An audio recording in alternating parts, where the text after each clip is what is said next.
Creativity ನೋಡಿ ಬಂದ್ಬಿಟ್ಟು ಏನು ತೋರಿಸ್ತೀರ? ಯಾವಾಗಲೂ ನೀರು ಫ್ಲೋ ಆಗ್ತಾನೆ ಇರಬೇಕನ್ನೋ ರೀಸನಿಗೆ ಒಂದು ಚಿಕ್ಕ ಪೈಪ್ ಬಿಟ್ಟು ಆಮೇಲೆ ಅಲ್ಲಿ ನೋಡಿ ಅದಕ್ಕೆ ಗೋಲ್ ಹಾಕಿ ಮಾಡಿರೋ ಯಾವಾಗಲೇ ನೀರು ಹೋಗ್ತಿರುತ್ತೆ.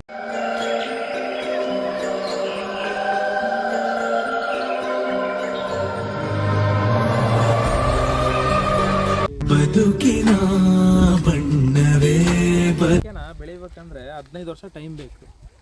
ಬಟ್ ನಮ್ಮ ಜನಗಳೆಲ್ಲ ಅಡಿಕೆಯಲ್ಲಿ ಹಾಕ್ಕೊಂಡು ಒಂದು ಸೆಕೆಂಡ್ನಾಗ ಉಗುಳ್ತಾರೆ. ಇದ್ರದ್ದು ಕಷ್ಟ ಯಾರು ನೋಡಿದ್ದಾರೆ? 15 ವರ್ಷ ಇದ್ರದ್ದು ಕಷ್ಟಗಳನ್ನ ಪ್ರತಿಯೊಬ್ಬರು ಫೇಸ್ ಮಾಡ್ಕೊಂಡು ಬರ್ಬೇಕಂದ್ರೆ ಸುಮ್ಮನೆ ಇದು ಈ ರೇಂಜಿಗೆ ಇರೋದನ್ನ ಯಾವ ರೇಂಜಿಗೆ ಬೆಳೆಸ್ತಾರೆ?